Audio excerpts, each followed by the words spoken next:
mom and dad. Your mom and dad. Your mom and dad. Your mom and dad. Well, welcome Whoa, home. whoa. Bop, bop, bop. It's a happy new year. It's a happy new year. It's a happy new year. Everybody's coming round. It's a happy new year. It's a happy new year. It's a happy new year. Everybody's coming round. I mean, that's a Happy New Year song. There isn't a Happy New Year song, I don't think. So that's one for you to take with you. Happy New Year. Happy New Year. You're going into 2026 with a lot of energy. Fired up. Welcome home, family. It's your mom and dad. It's your mom and dad. And dad, lots of caffeine or something. Just the 2026 You know what it is? energy. It's the opposite of too much caffeine. Too little caffeine? Overtired. Oh. You know what I mean? Yeah. That's usually what you tell your children. You go, they're overtired. They're losing it. That's what I'm at.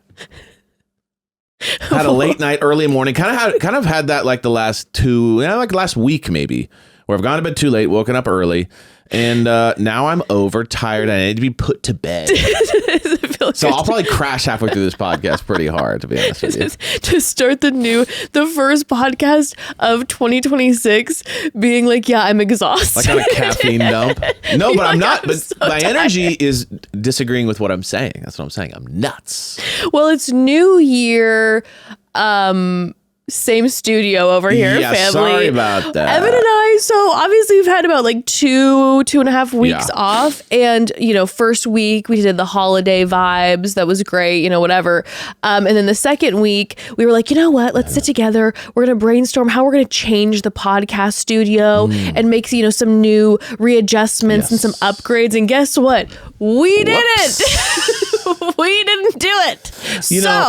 Listen. If you would like to use that, honestly, as an encouragement, if you all are starting the new year and you're like, you know what, I want to do this at the start of the new year or become this type of person. Hey, look at your mom and dad as an example. We did nothing and it feels great. And maybe we'll get to it eventually. Maybe we'll make some upgrades, maybe a new little lamp, maybe a different. Kind of a Where's Waldo situation. Like, we'll upgrade small things over time. And then if you have to find them. And if you find them, you get high fives, prizes, whatever, $1 million, whatever. That's a part of our new thing that I've just made up right now. Maybe we could start asking people to notice small changes in the YouTube comments to get our algorithm up. In the and new become year. a viral moment that is huge and takes over the podcast game that changes the entire game. Interactive podcast.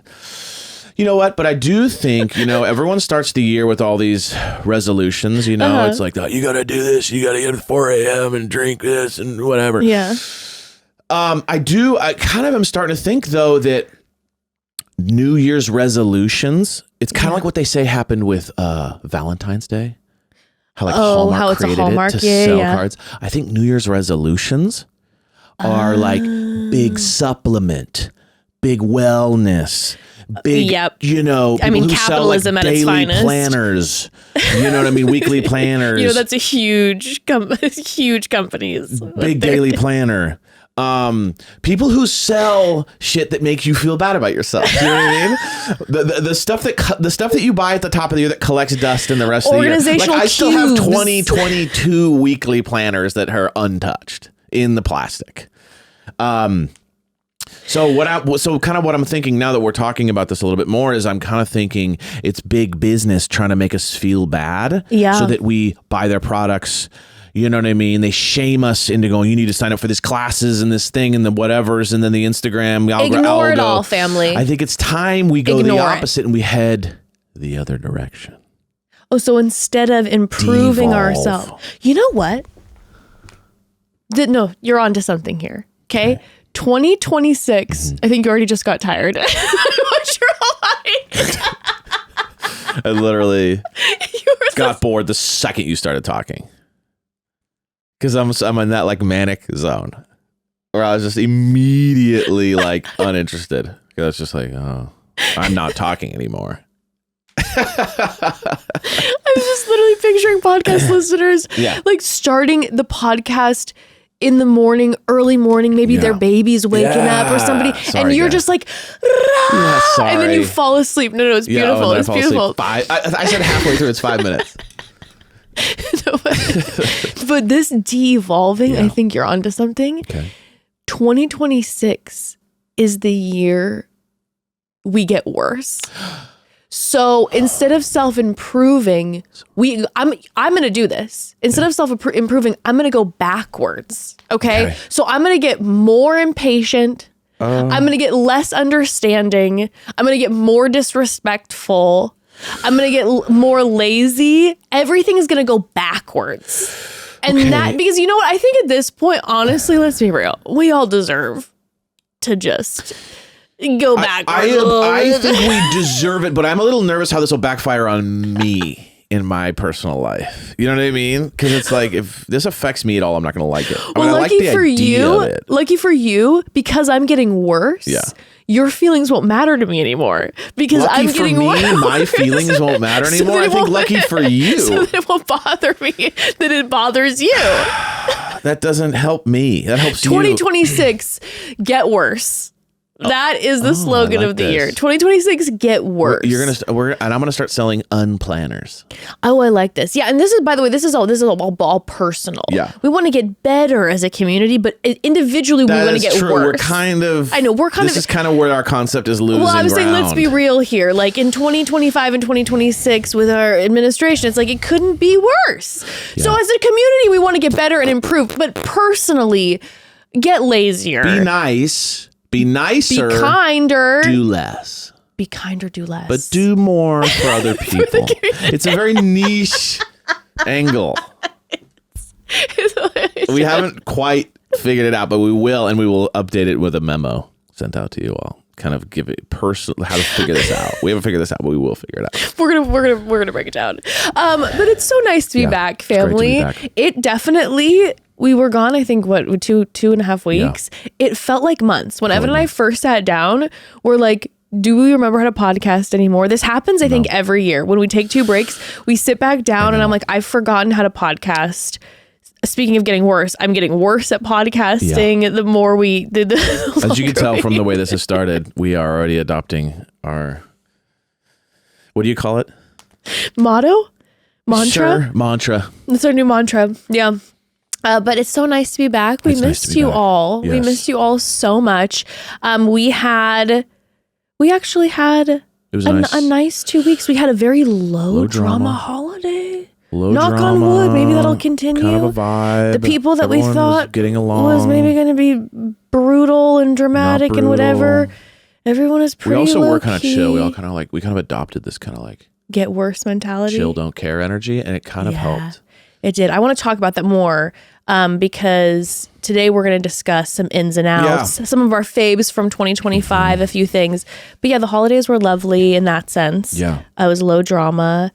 The most exciting part for me is that I can see again. She got scleral contacts. Family. Incredible. Okay, I want to talk about my sclerals for a second, and I just want to be excited about it. Okay, you deserve to be excited. I deserve to be excited about my sclerals, so I'll talk about it in a second. But let's take a quick pause. Perfect. We'll take a quick pause and then we'll dive more into that. So family, it's a new year and maybe you are ready for some changes, perhaps of the home interior variety. Ready for a new look and feel in your space? Well, you know, the only place that we suggest for that is Article. Article.com, baby. Article is hands down where we go anytime we want our home to feel elevated, intentional, and actually put together.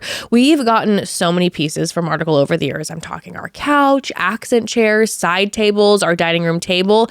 And not only are they all stunning, but every single piece has held up beautifully. It's actually incredible. They've all held up so beautifully over the years. The quality is immediately noticeable. The furniture feels substantial and sturdy and well made. And I love that the designs are timeless. Everything just feels clean and modern and cozy at the same time. It's like the kind of furniture that you don't get tired of. It just makes it feel like home. It's home. We love Article. We love Article.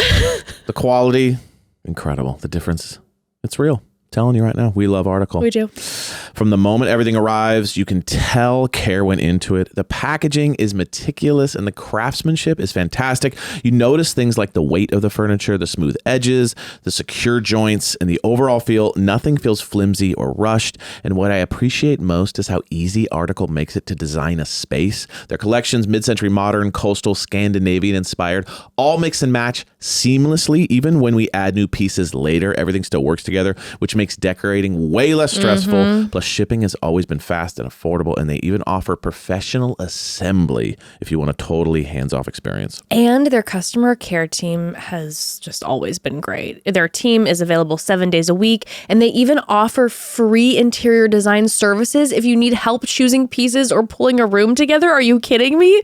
It's so amazing. And I love the peace of mind of their 30-day satisfaction guarantee. You can shop confidently knowing that if something isn't the perfect fit, you can return it. So if you're ready to create a stylish, long-lasting home without overthinking it, here is the deal. Article is offering our listeners $50 off your first purchase of $100 or more. To claim, visit article.com/momdad and the discount will automatically be applied at checkout. That's article.com/momdad for $50 off your first purchase of $100 or more.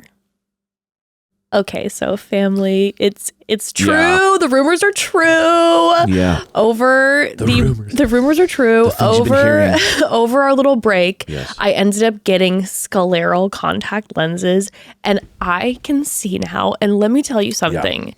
When they first put those contacts in, I am not too proud to tell you that I was sobbing because I didn't realize how little I had been seeing. Like I didn't, until I had the contacts in, the impact didn't hit me. There was like, oh, I haven't been able to see. So since I was young, I've had really, really poor vision. Once it's about a foot in front of me, everything is completely blurry. So I've worn contacts my entire life and needed them very much so. But then in the last couple of years, when I didn't realize I had keratoconus, all of a sudden, these contacts, they stopped working.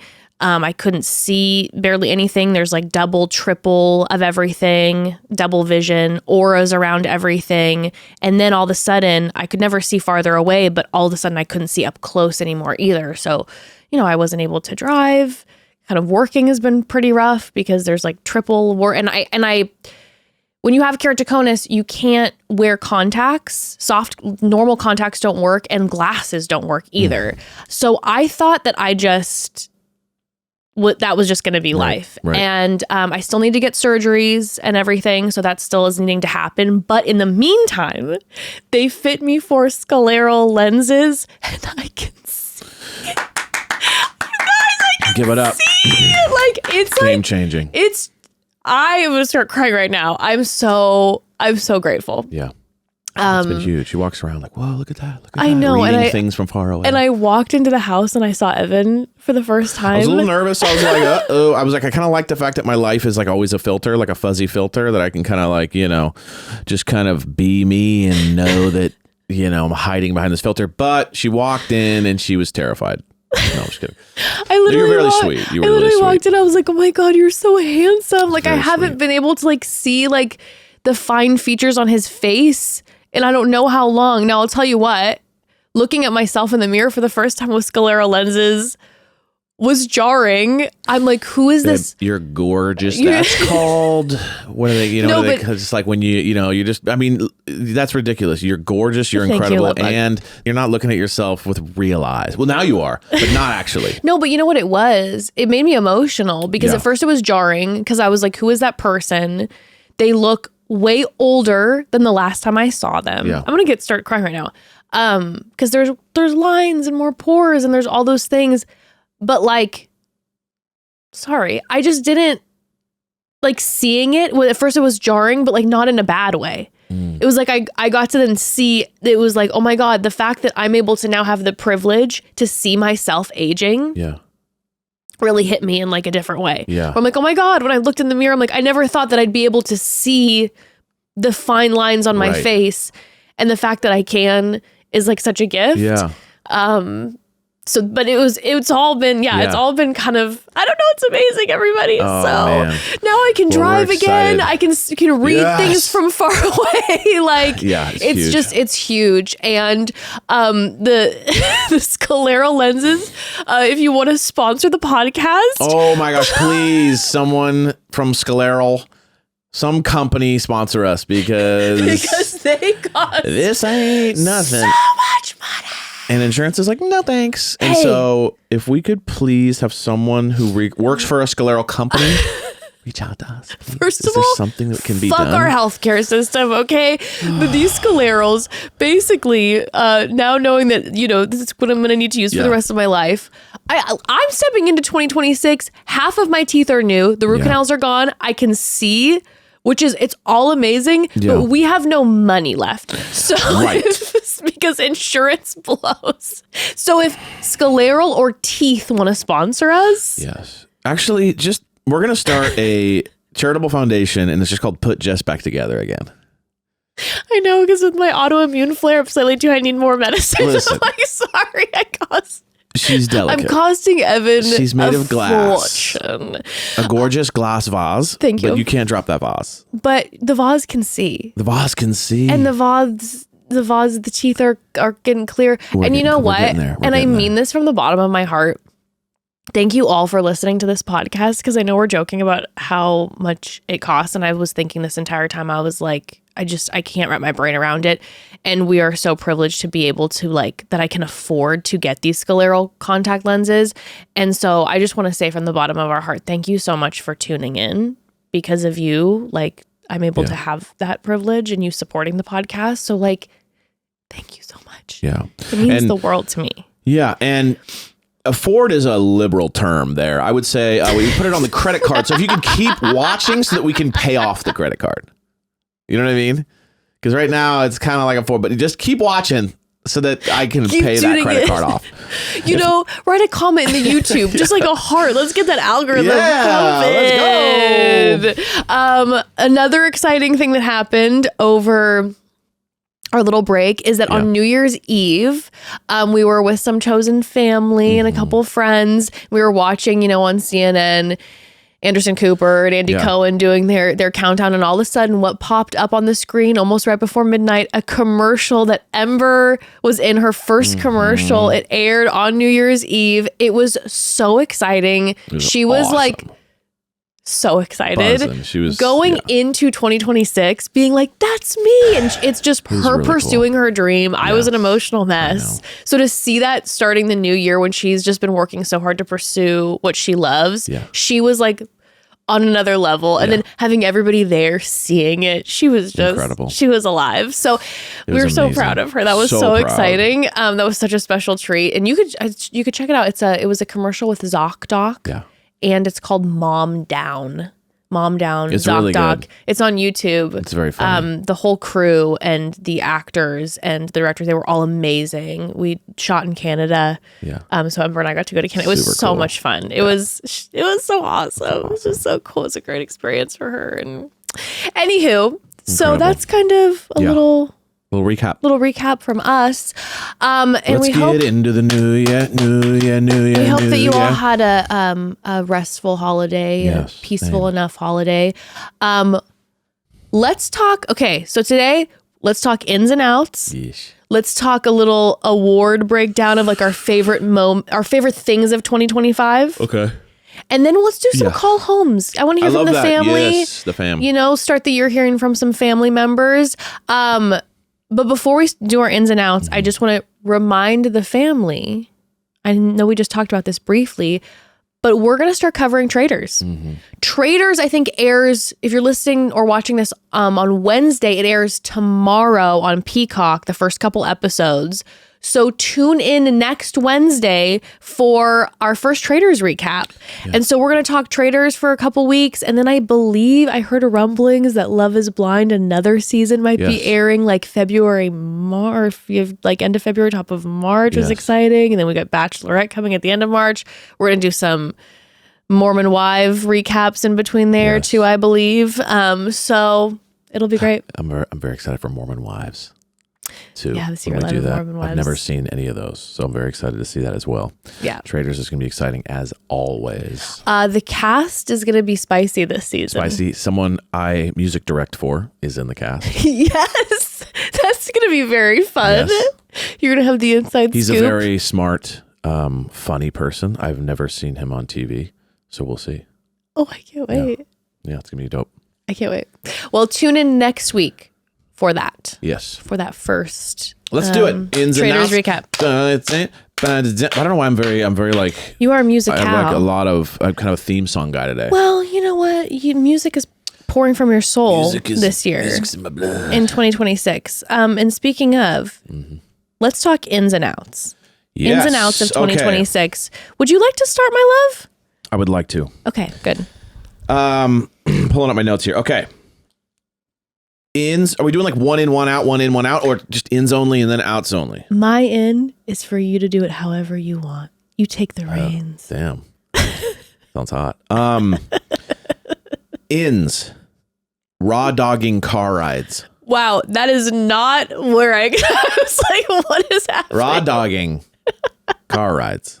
What does that mean? Driving with no music, no podcasts, no Netflix. Oh, okay. Which sometimes I could do. Evan, don't even say that you do that. That is so dangerous. Sorry. It gets I know, me so I know. angry. Raw dogging. Raw dogging car rides to let your mind breathe. Oh, I like that a lot. You know what I mean? I thought then for a second when you said raw dogging car rides, I thought you were like encouraging like no seatbelts, and I'm like, Yes. we need to We need to get rid of stop seatbelts. recording Take us back to the immediately. This 70s. is so bad. Yeah, That's kind of a like great you know people idea. raw dog flights and they like Yeah. to stare. Kind of just driving and then letting your mind wander and just be, you know, let your mind breathe. It's like we don't always need input. We don't need something always distracting us. That's a great in, and I like it too because I think raw dogging a flight can be a little intimidating because it's so also, long. if you don't fly a lot, then it's like it's not applicable. Yeah, right? but we're all driving all Right. the time. Everyone's driving. Oh, Now I you- like that. And now I'm So- driving. I'm gonna start raw dogging these car rides. I like that. I like that a lot. All right. Ember, taking Ember on more experiences that involve nature. Because I want to be out in nature too. So I want to do nature-y things with Ember. I like that. Because we're kind of city folk out here. We're kind of like, you know, everything we do is kind of like Concrete jungle type energy. welcome to exactly. Everything we do is kind of like Yeah. in buildings and things like that. And I'm not in nature very often, and I want her to be more in nature as well. And I think she likes it too when we go on hikes She and loves stuff. it. So more nature-y vibes. Love that. Quick ones, sleep in water. So I'm a big anti-water, no sleep guy. Yeah. So I'm going to work on that. You're changing that. I'm changing it. 2026, I'm Avatar. Water. That's the connection. I was like, how is that connected to Avatar? Like, you mean the way of water The Avatar? way I Is want it. that what's- Second and third movie has a lot of water in it. Okay. I'm drinking lots of water this year. Watch me soar. Watch me doing pee breaks in this studio You know regularly. what? I'm very excited for you actually, for us to meet back here in a year, Yeah. and for you to tell me after a year of hydrating if you regret telling everyone that water is overrated. I still stand by the idea that we're drinking too much water, but I want to start drinking water. Right, for the very 'Cause I don't first even time. drink water. Yeah, it's true. You just only really drink coffee. Yeah, I drink coffee, and I'm sure I'm just literally an acid bath, but I drink coffee and I drink things that, you know, I have salads that have water in it. But I'm drinking water. Now, am I drinking water right now? No, but this is ins for coming. I was gonna say, like, that looks like coffee over there, might unless be. it's a hot, it's It's hot coming- tea. It's coming now. Birkenstocks. These ones. Yeah. I just got these for Christmas. Yeah, my mom got you those. Huge fan. They look so cute. I on wear them you. every day now. Big fan. So that's in. That's staying in. Last one. You're not going to like this. Oh no. What is it? Hosting more. You know what, Evan? Okay, first of all, that is so shady to put out. I didn't mean you don't like it as in I mean because you're a cave dweller. I host. and you don't like people. Hold on a second. You know Hold what on. I mean? No, You no, want no, to no. read in the dark in your cave. Hold on a second. People disrupt Hold on a that. second. Hold on a second. I host this entire family every week on this podcast. I love you. Hated that. But it's true, you do. But you know what I'm saying? No. Like you know what I mean? I kind of want to do a little, we used to do it a lot. Yeah. It's been a bit of a lull the past like 2 years. I want to get back into doing it. You're right. I'll put you up at a hotel while I do it. But So- you know what I'm saying? Like that's just, you know So, what I family, mean? here's the tea about me, okay? Truth of the matter They know, is... Do they? They know that you like reading Well, in bed. I'm very introverted. Yes. And so I love people, but I'm like, I love a burst. Yes. And then all of a sudden I crash. Which And is so ideal for the meeting people somewhere. Yeah, so I love going out, but Right. sometimes when we host, all of a sudden I'll hit a point and I'm like, then- oh, but I they're still got it. But you know what? Another reason that I haven't been hosting is I was concerned, like, what if because I'm not great at cooking, I'm like, oh, if the food's not great, I don't want people to be disappointed. When I give you an in, it's going to be connected to this. I agree with you. We need to start doing that more. Wow, okay. Yep, I I love agree this. with you. I agree with you. I love this. Because community is everything. Yeah. And I know that I'm so cheesy. God, that was No, but and community is the key. But no, it's like every No, I agree. year it's so obvious that it's people before Yes. anything else, and I want to make sure that we're saturating ourselves well, with first is material of things. right. First is stuff, Money? money, Yeah, stuff and money. and then like cars, Status. and then status, Yeah. and then like fashion, Fashion. and then like people. And then people are somewhere. Dogs, then people. No, but seriously. Yeah. I was just thinking, you know what? We could do better. I agree. I love you. I love you too. Okay. I agree. You want to do your ins now since I did my ins? Sure. Okay. Well, no, you know what? You keep going Okay, do because my outs? my ins and outs are kind of connected. Got it. Okay. Yeah. Outs. Now, I did this last year too. I only have a couple, but two of my outs. Well, actually, one of my outs is just about other people. Okay. So it's outs for other people. It's people that I wish would act more like me. Out people stopping to do things in a thorough way. Okay. Through way. Yeah, sure. So it's a bunch of people moving in a direction. And even if it's innocent, my kids, shoelaces are untied. Yeah. You don't do them there. We drift off to the side. We go to the side. Yeah, we drift off to the side. I'm looking for something in my bag. We drift move off to the side. Yeah, we drift off to the side. Oh, my stroller isn't working. We move to the side. Yeah. We don't do it there. I'm going to answer a text. We move to the side. Oh, me and my wife are discussing something. We do it to the side. You know what I mean? That's a real blood boiler 3000 for me, is people who stop in the middle and look at something. He's saying this because we just went to Universal Studios for the first time in a long time a couple days ago for the holidays, and it was packed, and it was a lot of just people stopping people and going, oh, that's stopping crazy. in and the just middle and it's of just like chaos, and they're just stopping. inevitable. It's like stopping your car in the freeway and just being like, whoa, that's crazy. I never noticed that building before. So that's a massive issue in our society. Out for me, sleeping in a bad position and ruining the next 2 days. Oh, yes. Very important. I was wrecked the last 2 days. Because you were sleeping in a weird position. And then it was my back was destroyed for 2 days. How are you sleeping? I don't even know. It's just whatever I did. Yeah. So it's also hard to change things you don't know what you did, but I'm going to work on that. And then the last thing is, I think a lot of us experience this. Okay. Outs this year, bedtime anxiety, as in you get in bed, you're ready to go to sleep, and then the world hits you. That's got to go. It's got to go.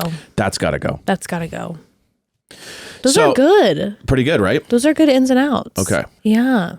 I think they're better than mine. Whoa, I beat think you they're out. better I don't than know. mine. Is this a competition? Yeah, everything is. Everything kind of is, huh? When you're married, everything's kind of a competition.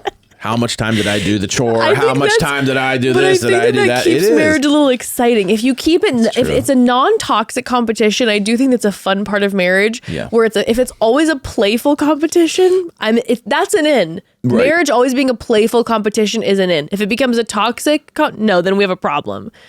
But it's always fun to be like, who won that conversation? Okay. Yeah, sure. No, I agree. You gotta keep it spicy, baby. Okay, but I'll give you all my gonna be ins and yours. outs, but let's take another quick pause first. So, family, One of my big intentions going into this year, an in for me, has been taking my health seriously, not in a dramatic new year, new personality type of way, but in a realistic project future me kind of way. You know what I mean? And as you know, my teeth are a major issue. Hooray. And to make things more of an issue, a few years ago, I found out that I clench and grind my teeth at night. Hooray. Which apparently about 30% of Americans do. And so cool. Love that for us. Grinding can cause so much wear over time. And I wanted a way to protect my teeth while I'm sleeping. But years ago, a dentist quoted me the price of a night guard, and I literally fell out of the dentist's office chair because it was a fortune. So I thought, I guess I'll never have a night guard.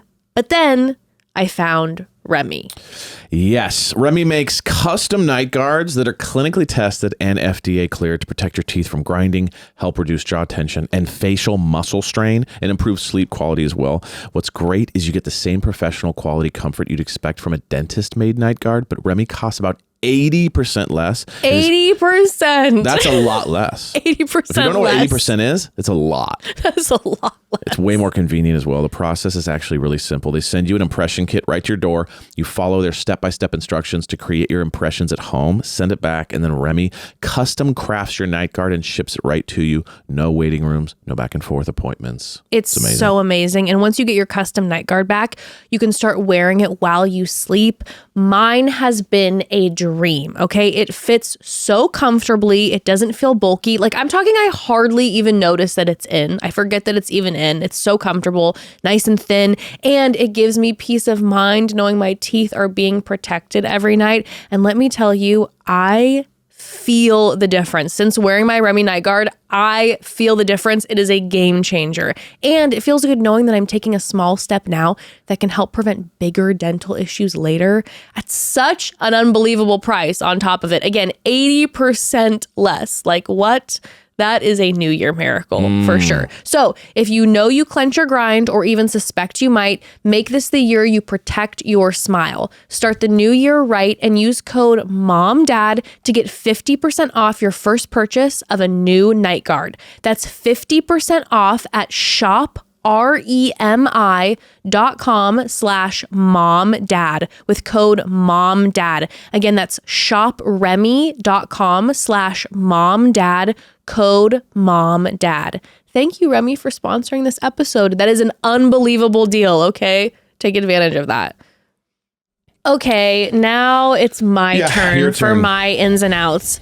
So here's the thing. My ins and outs, a few of them are kind of, there's an interconnection going on. We don't need all this. 2026 is explaining things. Is over-explaining things. No, but because you're so eloquent and your voice is made of luscious butter. It's very hot. But I will say, I love to hear about what you actually are doing. This is kind of connected to it, though. Okay, no, I'm joking. No, what you're saying is kind of connected. Oh, okay. Because my overall mantra is don't give a shit 2026. Love that. This is my mantra for this new year. Don't give a shit 2026. Now, let me make something very clear. We talked about it earlier. I'm not talking about complacency overall, because clearly in the year 2025 and 2026, with the administration, with everything going on, like, I think getting complacent is bad. Big things. We don't want to get complacent on the big things. I'm talking day to day. Don't give a shit 2026. There's too much.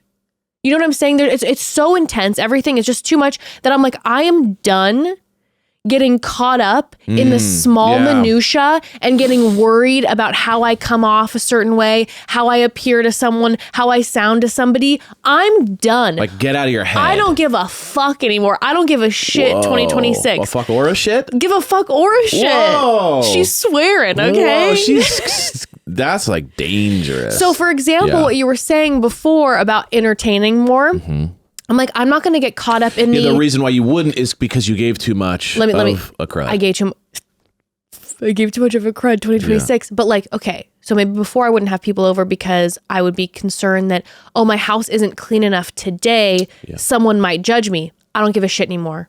Let them think that my house is dirty. I don't care. Who cares?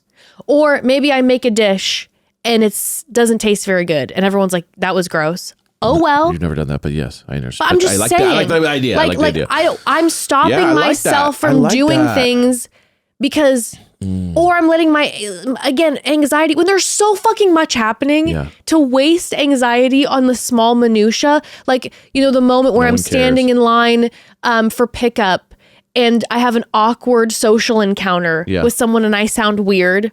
I don't care. Okay. I don't care. And to connect it back to earlier when we were talking about how our holidays were low drama, I think why a big part of it was low drama for me was because normally around the holidays I'm super stressed. Make sure all the packing is beautiful.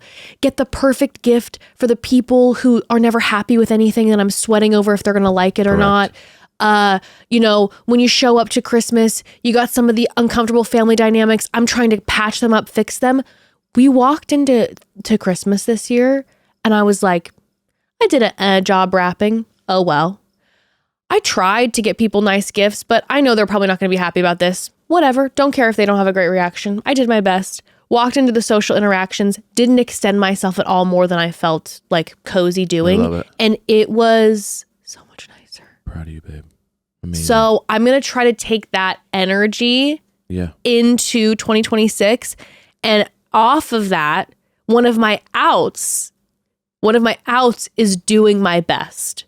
I'm done doing my best. Whoa. Halfway is fine. Unless it's something I care about. Do you know what I'm saying? Sure. Like when you are kids, don't listen to this podcast. This is for people who are older. No, but I think about it like this, right? I know what you're saying. I'm being funny. How many times? Trying to. How many times? At least for me, maybe this is this is my own personal list. When I'm growing up and I'm in elementary school, laying awake at night, anxious about getting a bad grade in a class. Did it matter? No. You know what I mean? And I just was like, I got to do it perfect. It's got to be perfect. What if I just would have given like 70%? It would have been fine. If I would have given 70% of the effort instead of 100, it would have been fine. I'm all about this. I'm given half, okay? Unless I care about it and it's of an important value. That's what I wanted to half. add. I wanted to do a little caveat to maybe just add clarity to what you're saying for other people who are ingesting this. They don't, I don't give a shit. You don't need clarity. Oh, you're right. Never mind. No, go ahead. Be selective about your energy. Yes. Because there are things you should, like people who build bridges should do their best. Yeah. Pilots, do your best. Please do your best. Right? So if either of those people should not be listening to this. I'm joking. But what I'm saying is it's like, and it's like why you do your best. It's like those kind of things. It's kind of this like, oh yeah, like you were talking about this anxiety about doing good in school. It's like, were you doing it for yourself and kind of your own development? No, you were because you probably wanted to impress the teacher, or you wanted to have a good grade in class, or get not the reasons that are actually nurturing to your soul. It's going off of that. Don't give a shit. 2026. Yeah. These are low stakes. Low stakes stuff. So what I'm saying to you all is, I'm gonna go halfway for low stakes. You know what they have a saying for this. It's perfect. What is it? Don't major in the minors. Beautiful. Love that. So it's like, again, we'll use the appetizer for people. For instance, let's just say I'm slammed with a bunch of stuff. I'm feeling super anxious. I don't feel good. My typical self would be stressing and be like, I got to give 100% to this food. Exactly. I'm going to give 50. It's going to be mediocre, and the presentation will be mid. And you know what? That's okay. Instead of getting some vintage goat cheese from you're going to get some cheddar. Yeah, I'm not gonna sweat it. Exactly. I'm done. Okay. And then my ends then are pursuing my dreams. Wow, I love that. I'm not too old to pursue my dreams. Watching Ember over the past 2 years has been so inspiring to me, and she's been pushing me.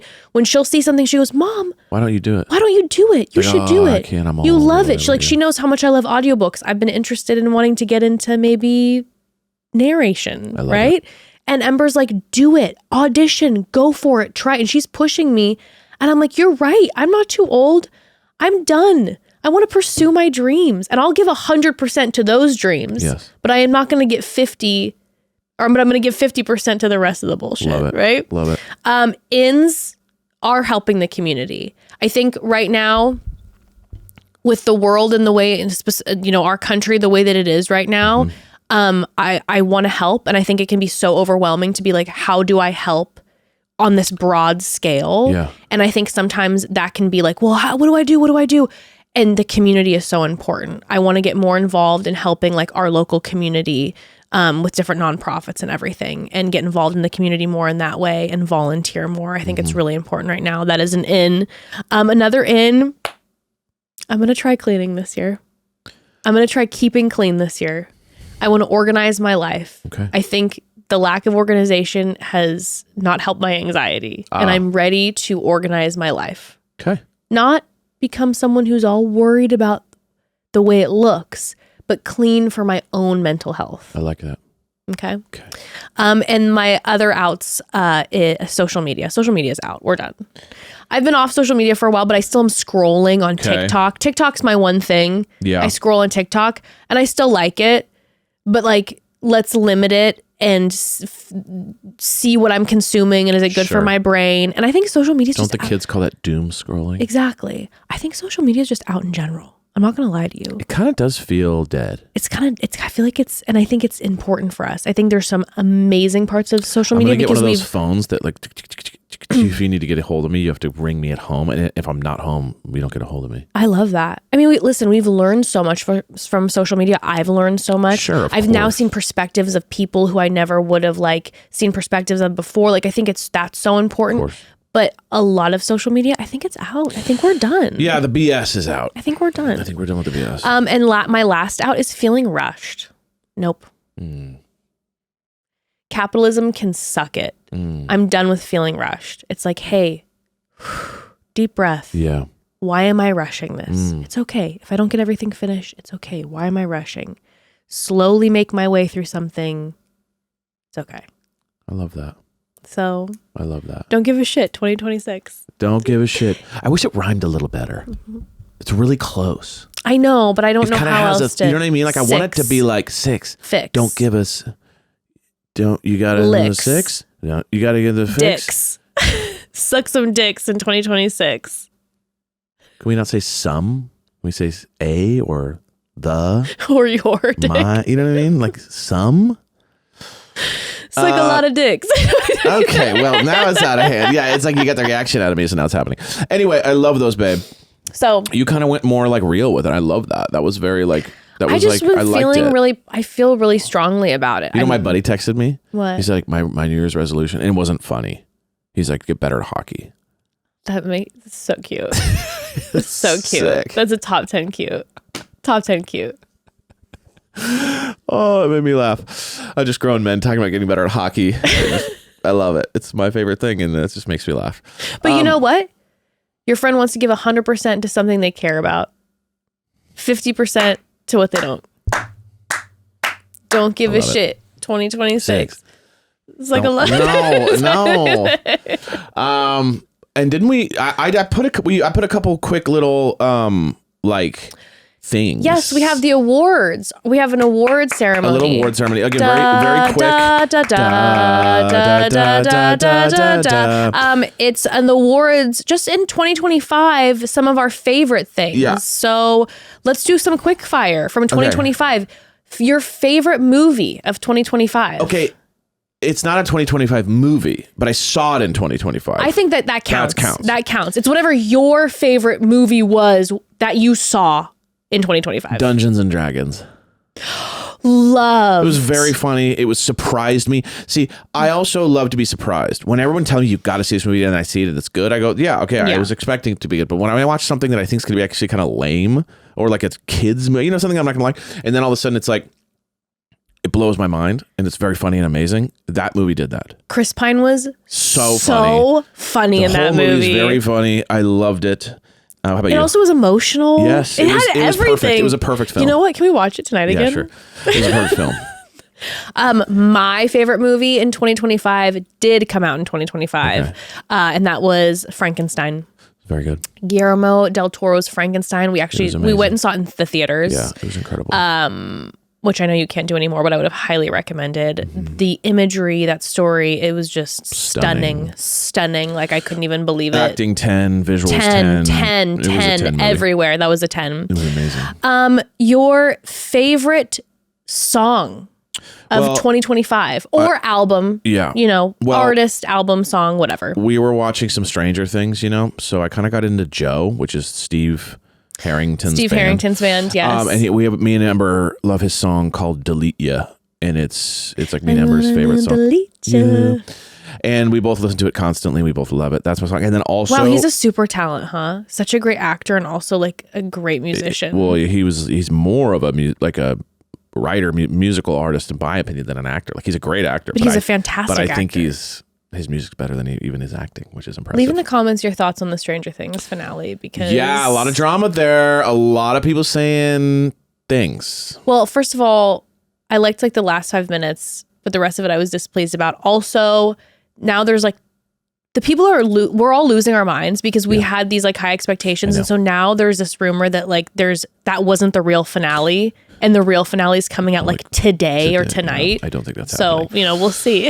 Okay. So that's your favorite song. And then just musical theater music in general. I've been so indoctrinated because of my household. I have been absolutely brainwashed. So are you about to give your favorite musical of 2025?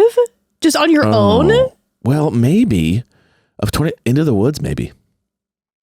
That play blew my mind when I watched Amber do it, and Sondheim. Watching that, listening to that music, I'm a big Sondheim fan. Is there a favorite song from Into the Woods? I loved the Prince's song.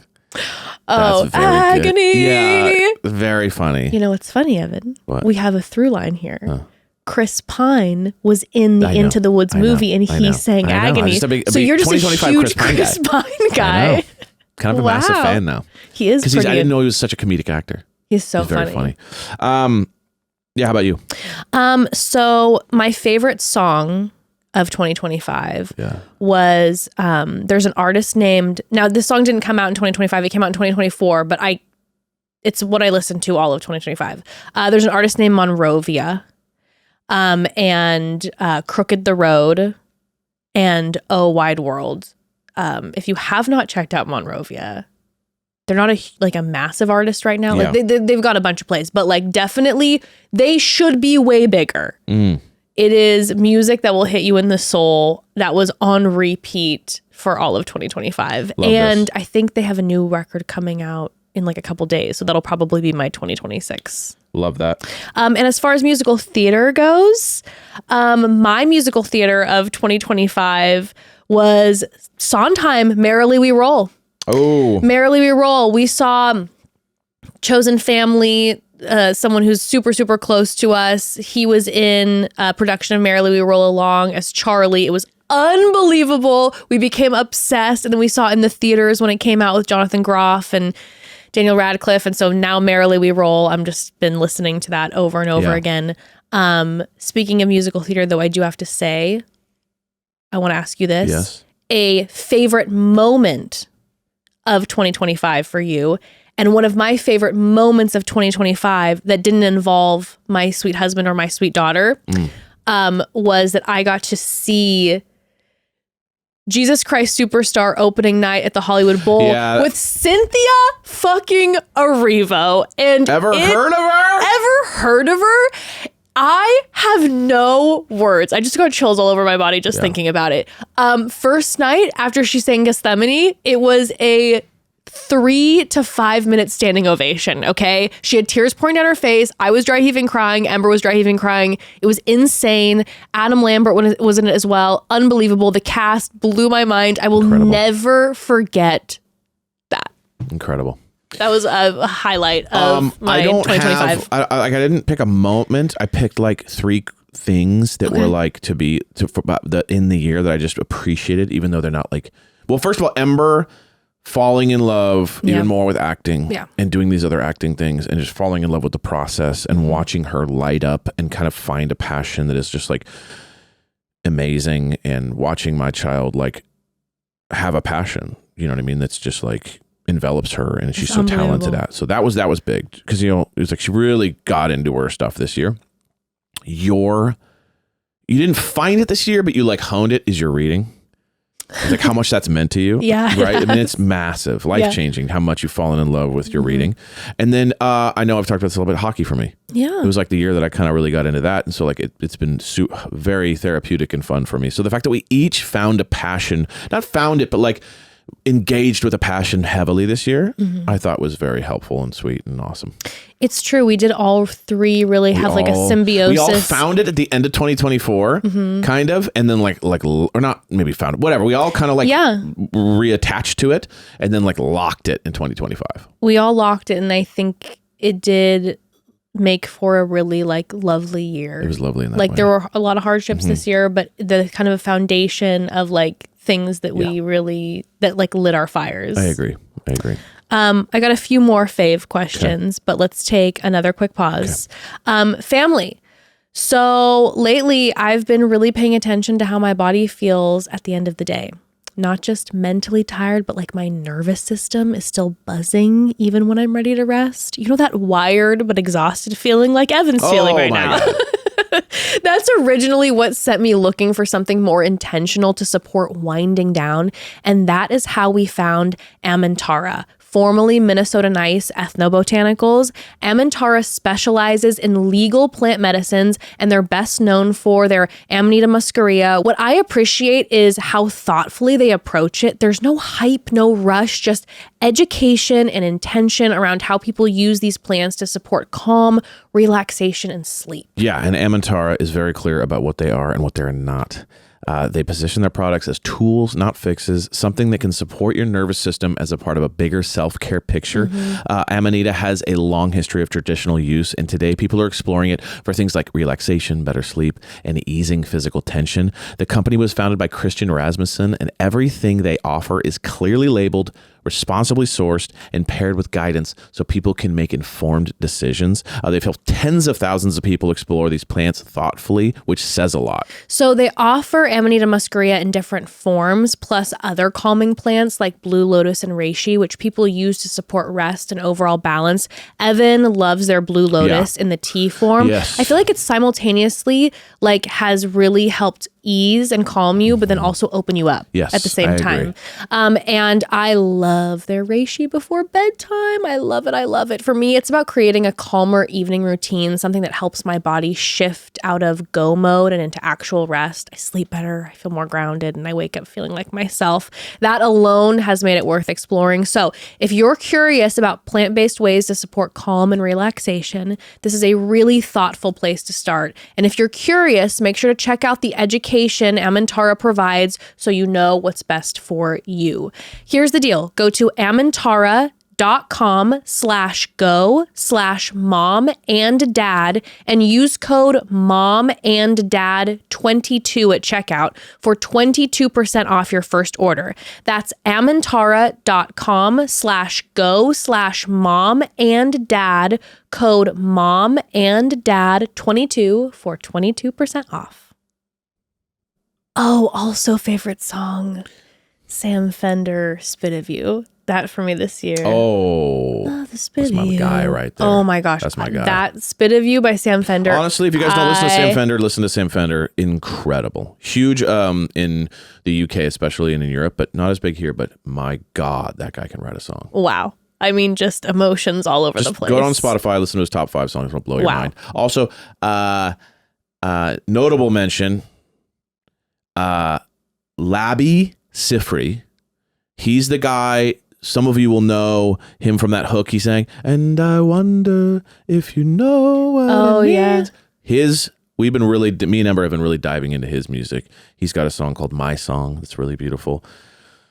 Incredible voice. Please listen to his music. Maybe at some point you should do a little, because you've got some great artists that you listen to. Just little corner, little dad's corner. We listen to tunes together, or just like make a song suggestion of the week or something, because you always have such great artists that you're listening to. Favorite TV show of 2025? Oh, I didn't prepare this one. Give me a second. I'll give you mine. Yeah, please. I'll give you mine. My favorite TV show of 2025 absolutely did not come out in 2025, and it just became my favorite TV show of 2025 because I showed it to Evan for the first time a few days before 2026 began, and that is Gilmore Girls and Family. So we watched that tonight. That's the question. Family, I'm very excited because I'm a huge Gilmore Girls fan, and I hadn't done a rewatch in a minute, and so I was like, oh, I know Ember will love this. So Ember and I start watching it. Evan's with us. Evan, after a few episodes, I'm in. He's like, so who do you think of us would be the best at Chilton? Yeah. And so I was like, oh, Evan's in. And then Evan fell in love with Gilmore Girls. So now we're just in season 1. We're going to get to go through all these seasons together. Jess showed me the beauty of girl shows.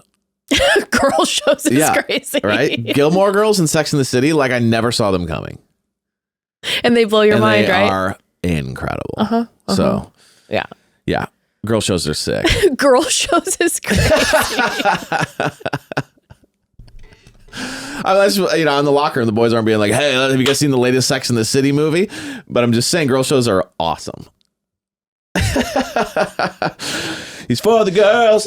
A show I really enjoyed. There's one that I really enjoyed. I can't remember the name of it. And so that one's good. It's the one, remember the one? Never mind. It's a sci-fi show. There's one called Foundation. That's really fun. It's very epic and fun. Mayor of Kingstown's pretty good. Yeah, those are a couple good ones. I'm a show guy. So, do you have a favorite book of 2025? My life story. Didn't do a lot of reading this year, if I'm being 100% honest. Yeah, don't have a favorite book from this year. Too many to choose from. How about you? Too many to choose from. Yeah, right. Like I can pick a favorite book. I sat with this question and I was like, absolutely, I cannot. I can't, you guys. Yeah. I think I read 100 fantasy romance books. You probably read 100 books this year. I read more than 100 books this year, but I read 100 fantasy romance books. I don't sleep anymore. I'm literally up until like 4 a.m. every night reading. It's bad, but it's wonderful. You know what? Pick one. Every book I would say, every book I mention, please check the fucking trigger warnings, okay? Just please hear me out. These are not like not just normal recommend them to your parents energy. Please check. No, but also the trigger warnings. Check the trigger warnings. Check them. A series that took me by, I'll say this, a series that took me by surprise is a book called Riftborn. The first book was good. Yeah. The second book, Duskbound, blew my mind. Okay. And I can't wait for the third book. I've got a bunch like that, but Incredible. that was great. What's your favorite body part of mine from the year? Sorry, just kidding. Your hands. Wow, I love your hands, especially now that I can see them well. That's very sweet. Okay, let's wrap it with what's something you're most grateful for in 2025? Something that you're super grateful for in 2025. You go first. Well, you already kind of took one of mine. Sorry. But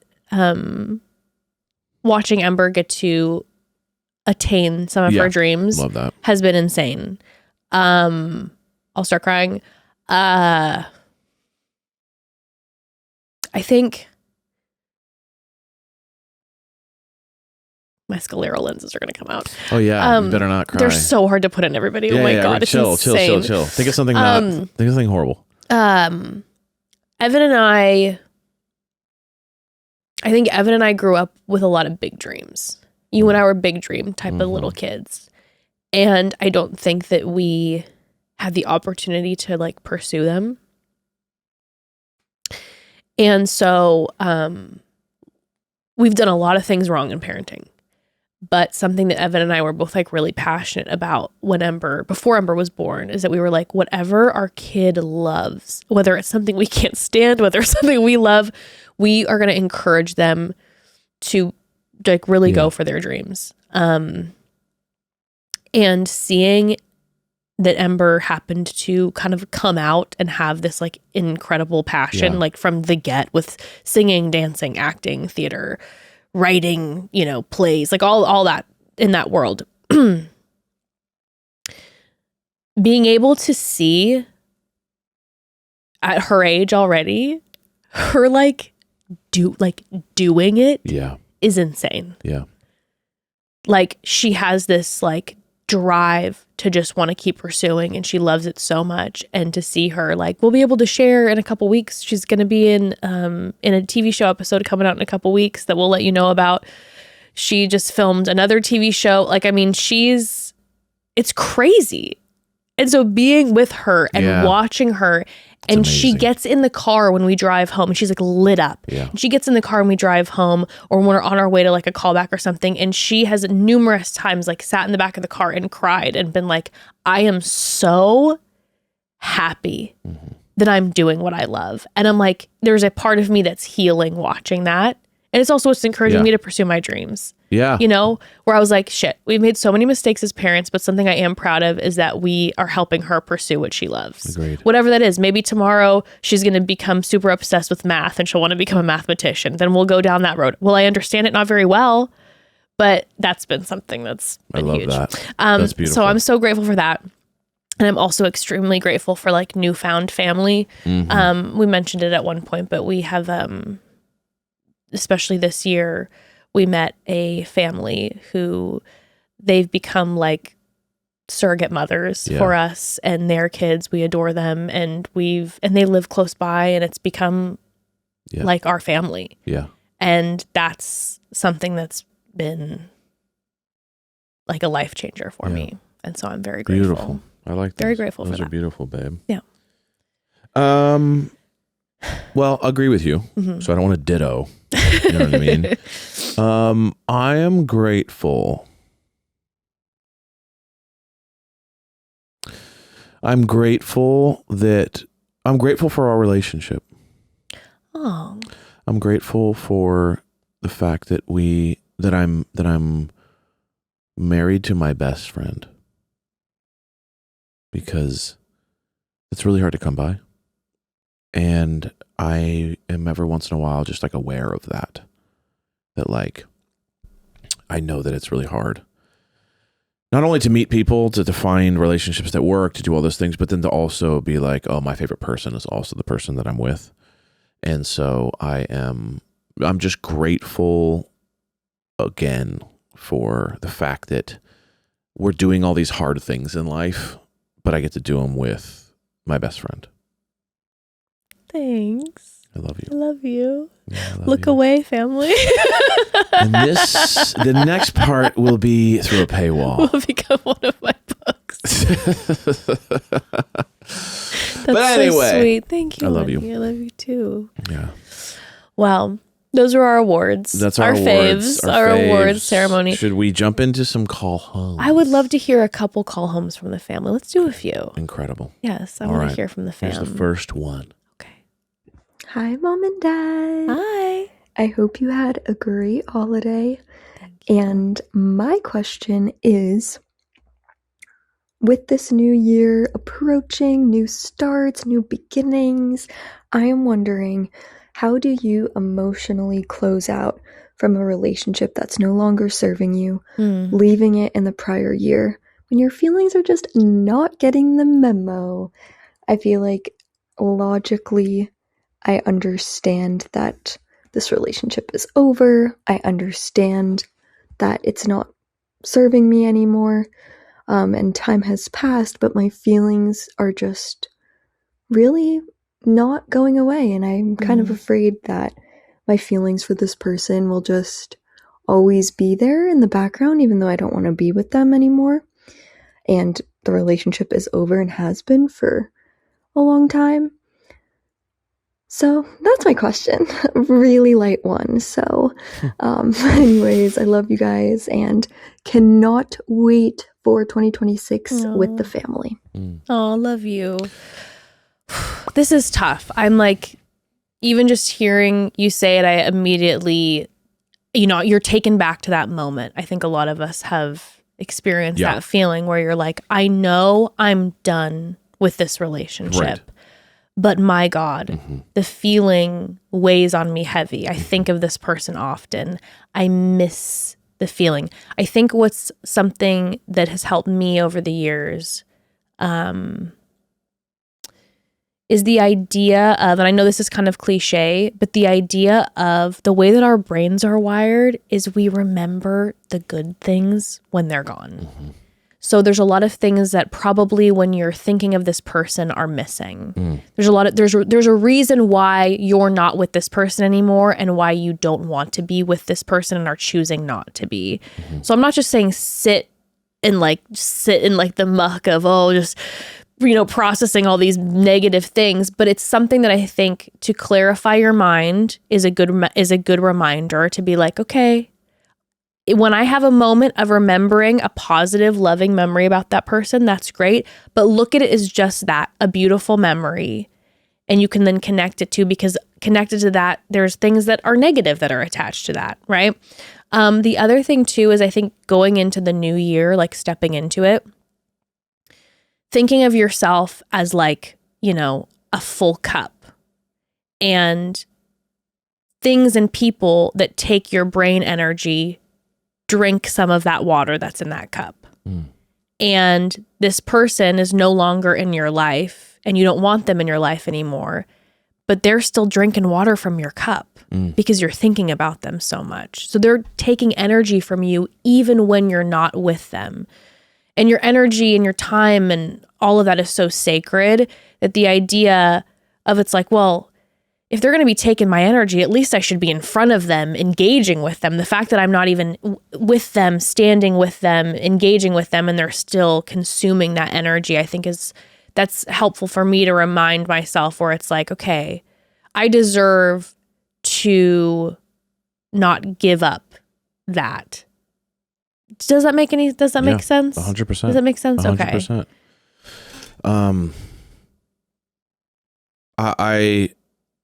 I do think that there's like, it's kind of the motivation versus like your brain thing too that can happen with like this, where it's like, you can't expect your feelings to match what you should and shouldn't do all the time.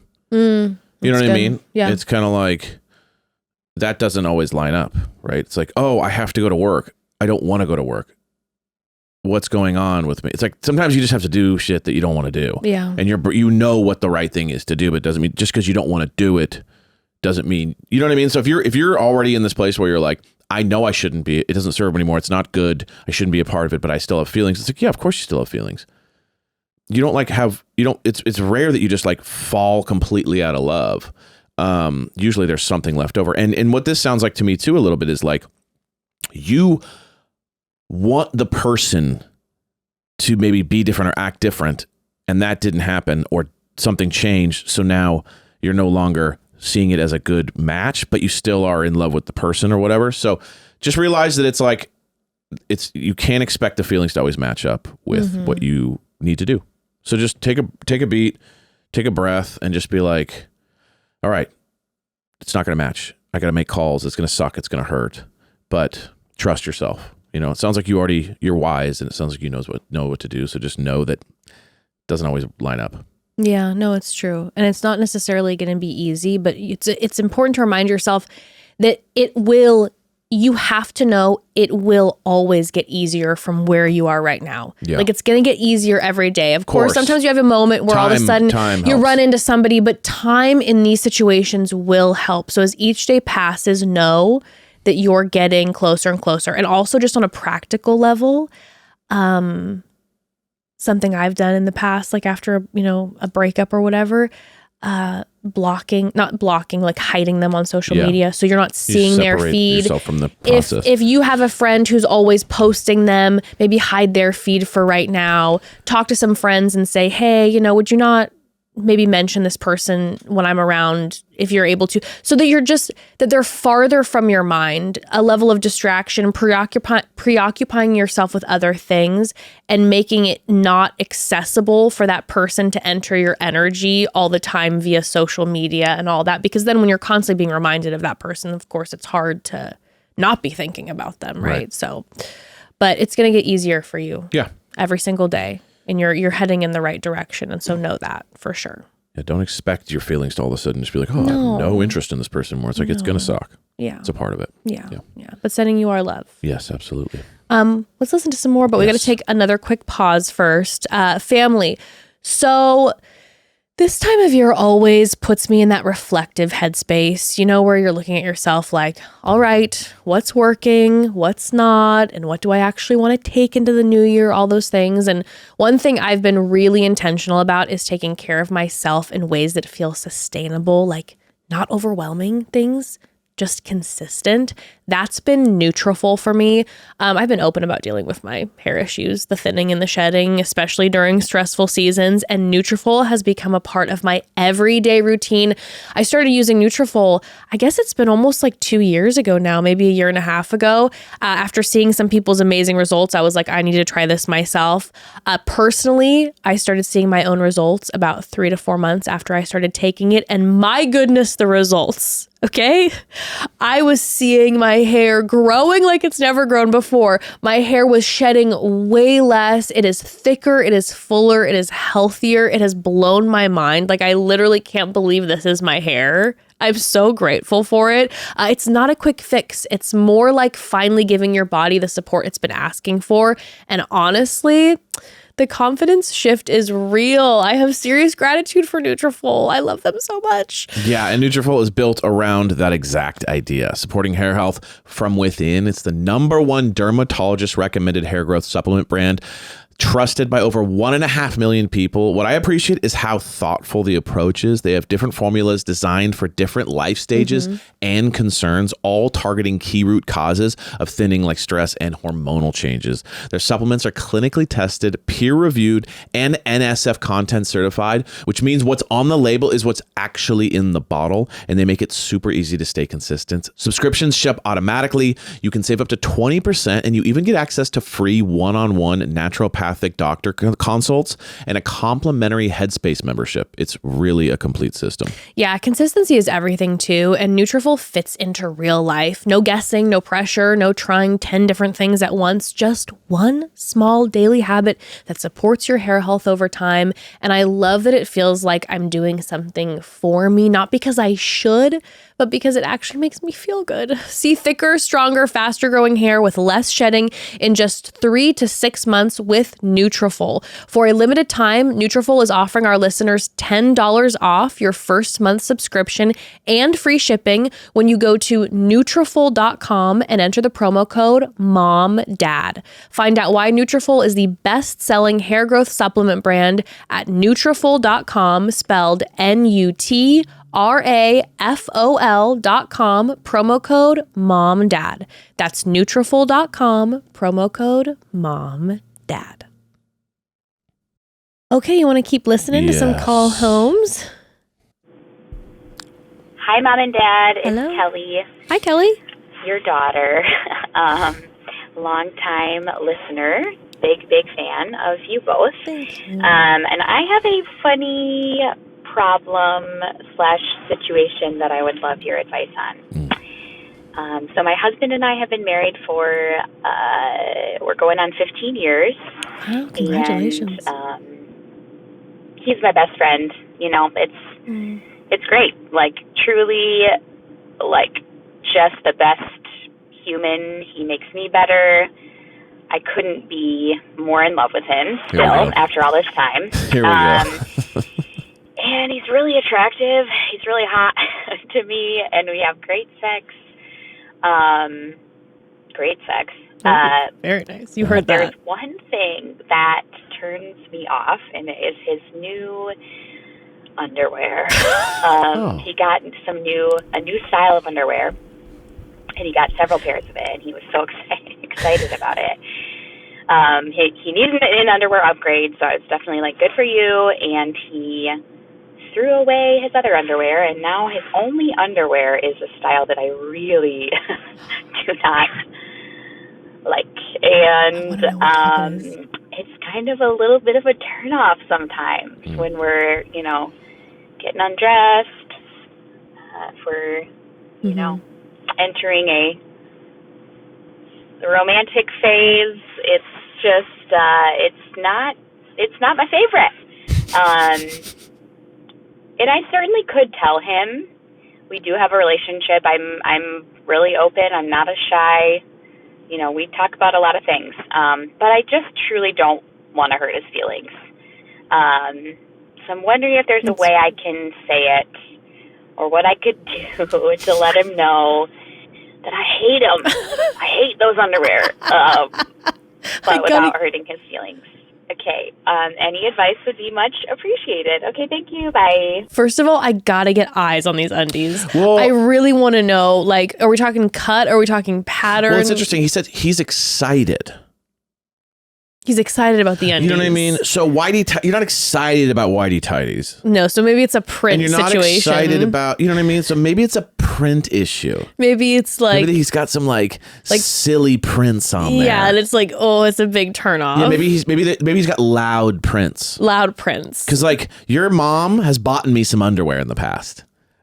Which is, I don't know why she does that, but second of all, crazy now that I think about it. My mom does regularly buy you underwear. She's bought me underwear, but it's like crazy. It'll be like Miami. Yeah, right? Yeah. It'll just be like the skyline. And I'm like, why is this all on here? Very thoughtful. But very loud. Yes. So I'm imagining, you know what I'm guessing? I'm guessing that it's a cut and a print issue. I bet they're loud. I bet they're like a whitey tighty type of cut where there's like maybe some areas that are a little loose. You know what it looks like? It's like a little like there's kind of sometimes the whitey tighties can be loose in certain areas. Maybe they're just a little too small and a little too loud, or they're a little too baggy, or a little too loud. I remember wearing boxers in like junior high. Oh yeah, they were just shorts. Yeah, that's what they're full shorts. Because like they weren't compression, so they were literally shorts. Yeah, like down to your knees. Well, just like full blown shorts. It's crazy to think that like you don't see those anymore, really. But it's like that was a thing. Like, let me put on my shorts under my pants. Yeah, pretty crazy. Wild. Maybe that's it. Oh, maybe they're boxers. Maybe he's like old school plaid boxers. Yeah, do you think that's an ick though? Maybe she went from like nice compressed, to like just boxer baggy briefs. Boxers. Maybe. And she's like, what? So I have an idea. Okay. I forgot we were supposed to provide a solution. Yeah. Hear me out. Okay. Hear me out with this idea. I say you made it very clear that you guys have a great sex life. In fact, I heard the double, oh, it's good sex. Right. And I could hear that in the tone of your voice. You can hear where you're like, oh, they have good sex. Okay. I feel this coming from you. So I'm assuming that, you are on you're occasionally having a romp.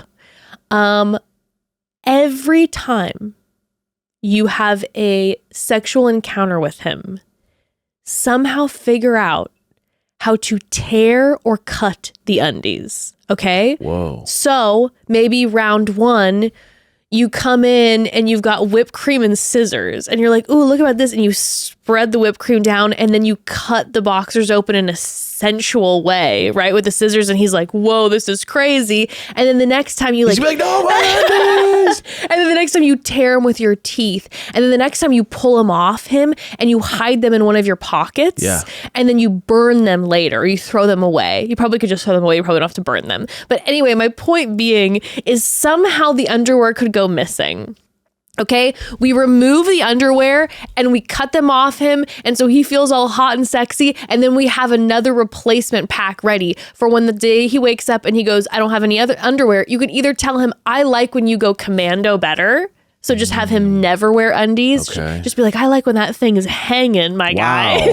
Right, crazy. That's insane, my guy.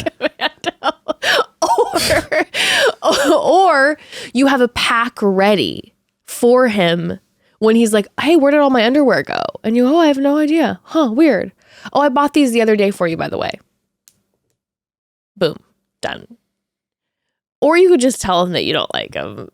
I think that I do get understanding though that like how that might hurt. Like you don't want to hurt his feelings though, because I will say, I guess underwear isn't like, as much like, I don't like your shorts. It's like, the your undies. It is more intimate. Though, what I'm sensing from her, is it's how he looks in the underwear. You know what I mean? Like, let's be honest. Yeah, I know, but that's what I'm saying. That's why it hurts. But if it was just general underwear, yeah, it's almost like he's trying something that doesn't work for him. Sure. That's what I'm getting. The underwear's wearing him. Exactly. And so it's kind of like the underwear on the picture looks fine, but when he wears it, it's just not suiting him. Yeah. So he took a risk. He's excited about it, and and she doesn't want to hurt his. She doesn't want to hurt his exactly his feelings and his excitement about his new choice. And so what you got to do is you got to buy new underwear, the ones you like, and you just got to steal them. And you swap them out, and then when he goes, "Where's my underwear?" Be like, "I have no idea." You know what? Tell me what you think. Or just be real and be like, honestly, I've never really liked that type of underwear. So you got to go there with it. I've never liked that type. Okay. Even though you might like it on like a famous model that you've seen a picture of, but it's just on him, it's not the right vibe. We all have like, you put the t-shirt on and you're like, I saw the guy in it and it doesn't work for me. Maybe that's the issue here. So what you do is you just go a little more general. You say, I never really like those underwear that very much. I know you like them. They're not really my thing. I got you some new ones I like. Are you cool with that? A little simple. Okay. I like that. What about this? But you're not like, I don't like you in those underwear. You know what I mean? It's more general. What about this? You tell me how you'd feel. Okay. If I was like, hey, I know this is like, if I'm like blush. Yeah. I know this is kind of crazy, but I saw these underwear out and I felt like you'd look so hot in these. And like she buys him a pair and is like, you know what? Because I just got new underwear and we talked about it yesterday.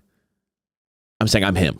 Oh, yeah, but if you know what I'm saying? No, but if she's calling... this underwear's a new thing that's exciting for him. He even said he's excited about it. But and then you all of a sudden buy new underwear and you kind of play into this thing. You'd be like, well, what's wrong with... I thought you liked my new underwear. Doesn't that make you hot? Give it 2 more weeks. Give it 2 more weeks. Yeah. And then bust out a pair and it's like, like a sleek pair, whatever. Right. And be like, I know this is kind of funny, but like, I don't know. I think you look so hot in these, and make it like, I think you look hot in these, and make it a thing about like you wanting to see your partner in them. It's part of your fantasy to see them and to see him in this underwear. Okay. I feel like that's maybe a good call. Could work. It depends.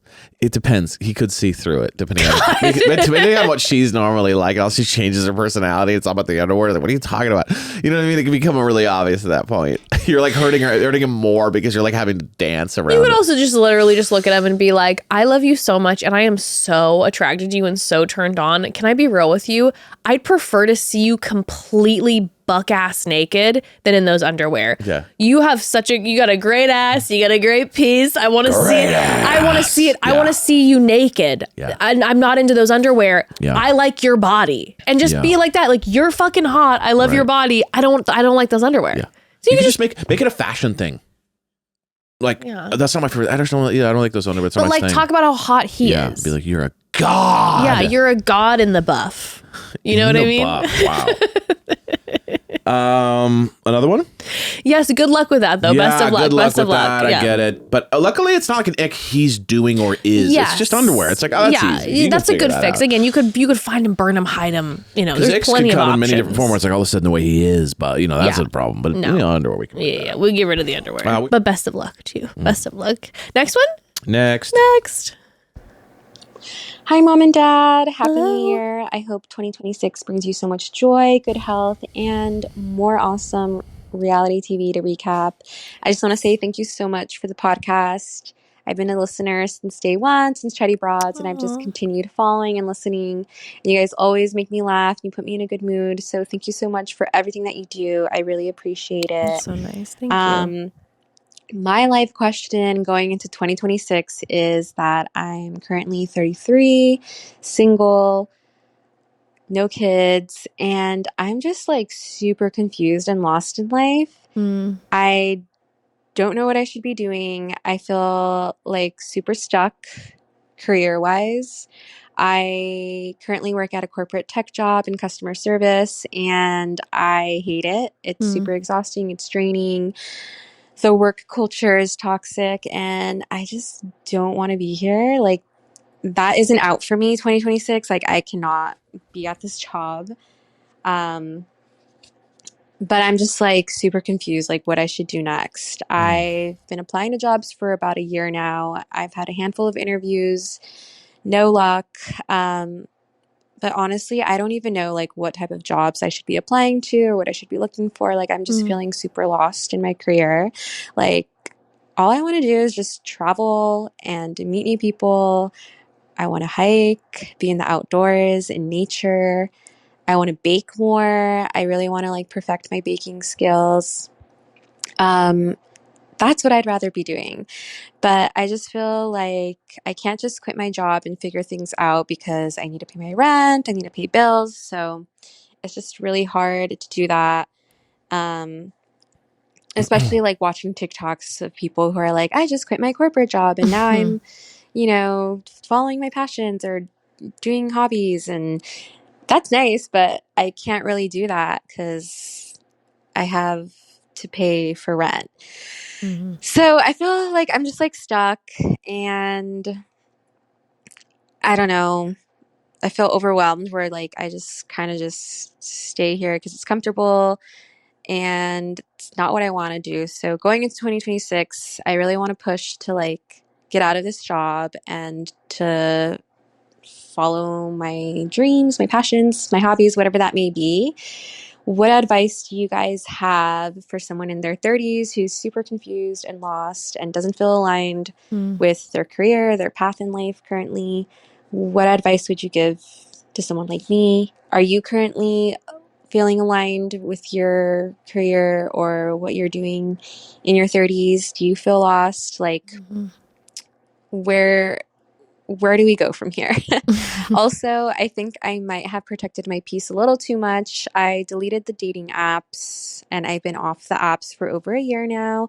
And it's been really nice. Like, I like it, but I would like to maybe start dating again or like meeting people out in the wild, like organically. So do you have any tips on that?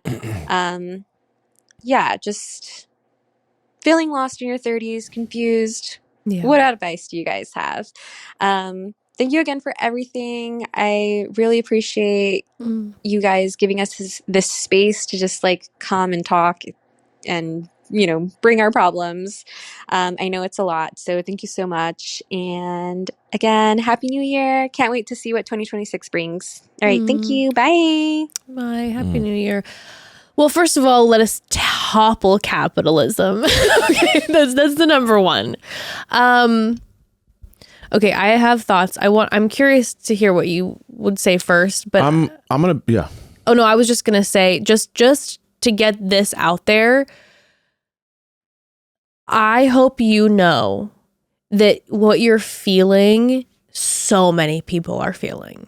Like, don't feel alone in that. I think especially like... Did she say how old she was? 33. 33, right. Current day and age too, it's like 30s are, I think, some of the best years of your life because you finally get to know yourself, but they're also very weird years because you're like kind of in between the 20s and the 40s and it's like, what's my purpose? What do I want to do? Yeah. There's just, it's just no, like, to answer your question, how we're feeling, depending on the day, I wake up and I'm like, what am I doing? Like, what am I going to do with my life? Right. What am I going to do in 10 years from now? Oh my God, I don't know how to do, I'm like, what am I, it's a full, who am I? What do I want?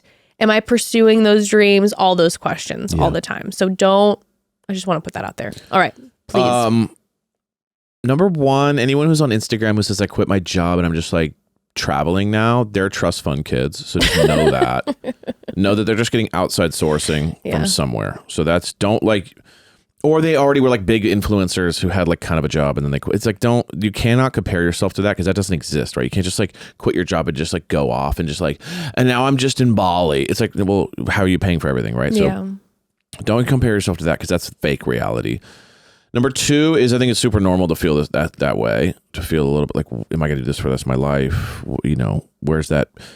I also think that passion culture has become like super popular, right? This idea that like you should always follow your passion at all times. And it's like, that is not always the case, right? So sometimes like what's outside of work is your passion. And so you do all your passionate stuff and then you have work to pay your bills. And as much as you don't like it, it's a part of life. Or you're someone who's too overcome by the passion to where you kind of have to live your passion. But then what comes with that is a ton of anxiety too, of like inconsistency, ups and downs. will I be able to sustain this? Well, all sorts of stuff. So just know that anxiety doesn't leave because you start doing stuff that you love.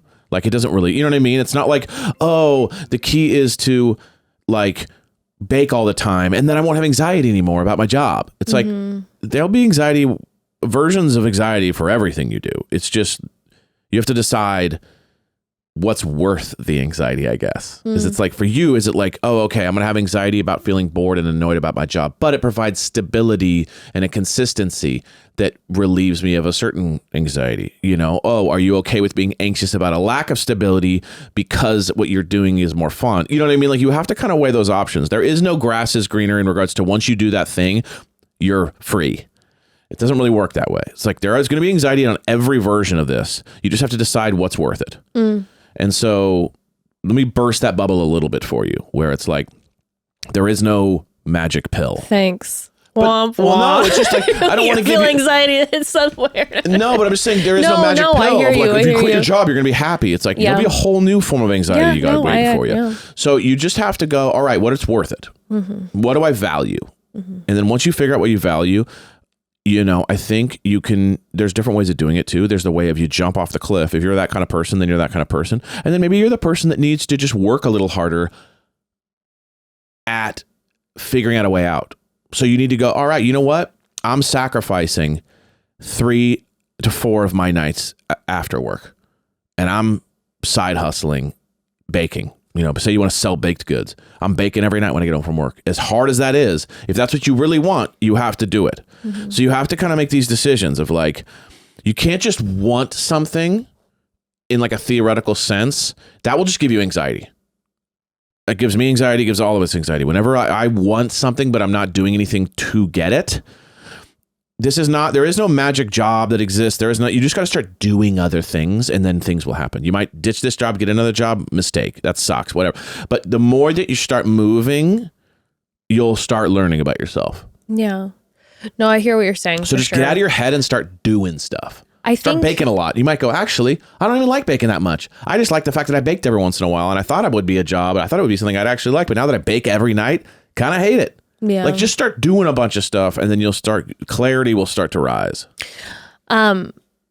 Yes. I'm from my perspective, and again, maybe it's a projection because it's me, but when Evan was mentioning, you know, thinking that there's almost like this idea of yearning, yearning for that job or yearning for a certain feeling, yearning for the anxiety to go away. I'm very much wired that way.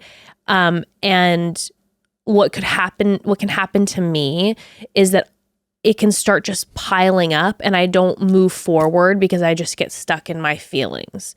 And what Evan's actually helped me with a lot is almost a to-do list in life where it's like, what can you do right now slowly, you know, a step at a time instead of like, because here's the bottom line. I'm not the type of person, I'm not going to be your person who pulls out the rug and is like, well, I'm going to try my life this way now and jumps off the cliff and is like, we're experimenting with this. I'm not wired that way. I need to have, you know, cushioning and balance and a little bit of like, you know, mental support in that way. So what I'm hearing from you is that there's numerous areas that you're struggling with right now. One of them being your work and feeling like your current work, you said it's a toxic work environment. You don't like it. It's draining you. It's exhausting. You'd like to do something that's going to bring you energy in life. You'd like to travel. You'd like to bake more. You'd like to experience more. You also are talking about how you are ready to be with somebody, how you had downloaded the dating apps. You're ready to meet somebody in real life. So it's like you're at this point in your life where it sounds like you're like, I want to find a place where I feel peaceful at, a career I love, and a partner. And that's amazing. And I know you will get that. I think it's the one step at a time thing though, because I think if you look at it all at once, and this is what I'm using myself as an example, I'll tend to see all that at once. And then I go, fuck it, I'll never have it. And I kind of give up because it's so overwhelming because it's a lot. Instead of just thinking, what's something I can do right now? Like one thing at a time. So, okay, the most pressing thing for me right now is that I can't stand my job. I need to find another one. So I know that you were talking about looking for other jobs, and God, it's a nightmare and it's a hustle. But if you have it in you to keep pushing, to keep looking for other places of employment, that maybe by the end of this year that you'll find a good work environment that you feel like is stable and better than the one that you're in, right? One step at a time, right? Or let's just say the priority for you is, well, I need to experience life more. Okay, so you'll stay at this job, but you'll half-ass it. And you'll use those nights to go explore your city. You can meet people organically that way, right? Looking up when they have like a little pottery event, when they have like a free yoga class, when they have those type of things, so you get to experience and meet people in real life, right? So I don't know if what I'm saying makes sense right now, but I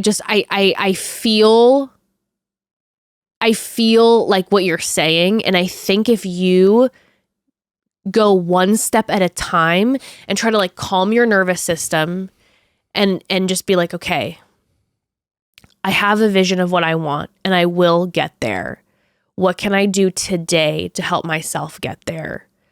And where is the priority lie? Is it getting out of this job? Is it creating more time for myself? Is it meeting somebody? You know what I mean? And focusing on that. And I think that each door will lead to the next, genuinely. Because then when all of a sudden you're putting yourself first in that way and going, hey, I'm going to focus on this, and that's bringing joy to my life, you're going to allow open spaces for more of those things to like enter into your life. Yeah. Yeah. There's no perfect answer. I know there's no perfect answer, and I wish I had an answer for you. You know, you feeling this way is super normal. And absolutely. You know, don't romance the idea of like there's some magic move, because that'll just play with you, right? It'll get you it'll make you feel insecure about your current life and everything. Just kind of do your best, take a breath, look at it pragmatically and say, okay, I want to start baking and hiking more.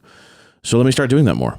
You know, let me start working out way. Let me take some more vacation days. Let me see if I can reduce my role, if that's what I really want to do. Just start maybe taking some risks, trying things out. Like you said, take a long, you know, see what you can do in the current, start applying for some other jobs, move around, move things. Sometimes you just got to move. Sometimes it's as simple as like, I actually like what I do. It's just, I just got to do a different company. Maybe literally moving. Maybe just different city. Different location. Yeah. Like, I think all of them feel they're all a risk, and it's all going to be a shift, and the shifts aren't always easy. But I think when you step into one of those, like I said, doors will open, and it's so important to know that you're not alone. Again, I am currently 37. I'm married. I have a kid. I have a job I love, and I still am like, what am I doing? Yeah.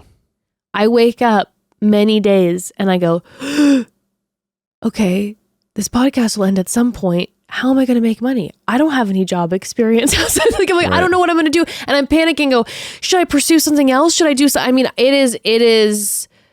I'm like, I'm not traveling enough. I haven't seen the world. I haven't shown my kid the world enough. There are so many things. So just know that like most people around you are feeling that way.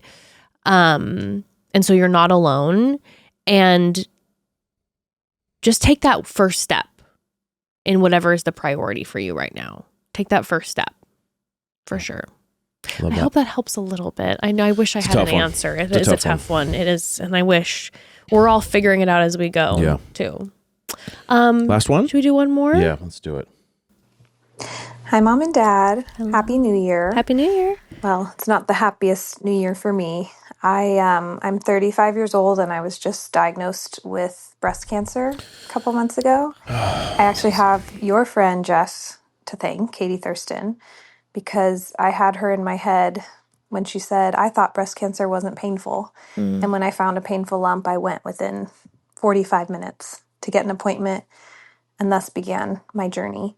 I have a 2-year-old son, and I'm just having a really hard time navigating still being a good mom and prioritizing myself. I've always had trouble with, self-care and me time, and I always put others before myself, whether that's, my husband, my son, my family. And during this diagnosis, I've really been worrying about everyone else and how they're reacting to it, and haven't even given myself time to cry or grieve. And I'm just trying to be strong for everyone else. So my question to you guys is, how do you think I should prioritize myself in this upcoming new year while not feeling guilty about what kind of mom I'm going to be during this time, what kind of teacher I'm going to be, which I'm going to have to take some time off. How do I not worry about my parents worrying about me? And yeah, just how do I find joy during this really, really hard time? So any advice you have for me would be wonderful. And I hope you and Ember and your whole family just had a wonderful holiday. I spent Christmas Eve in surgery, but taking it one step at a time. I love you guys. Thanks for listening. First of all, I am so fucking sorry. Yeah. I am so sorry, and that this is how this year is starting for you. And I really appreciate you being willing to share about it with us. And I think, I don't know, I just want to be able to support you in whatever way we can. So if there's any way that our community, like at the family here, can help, if there's any way that the family can be here for you, please let us know. You can email your mom and dad podcast@gmail.com. Just, if you want to keep us updated, if you want to keep the family updated about things, any way we can help, we want to be able to be there and support you. You sound like kind of a superhero. Yeah. So I just want to say this first and foremost. You're going to fucking kick cancer's ass. The fact that you are leaving a message right now and calling us and being like, hey, I'm going through the gnarliest time in my life. How can I be a good mom and also then not feel guilty about like how my parents are struggling? Oh my God. Okay. The fact that you're juggling all this mentally, emotional, physically, you're going to fucking kick cancer's ass. Okay. But I need you to simply worry about you. Like, hear me when I say it.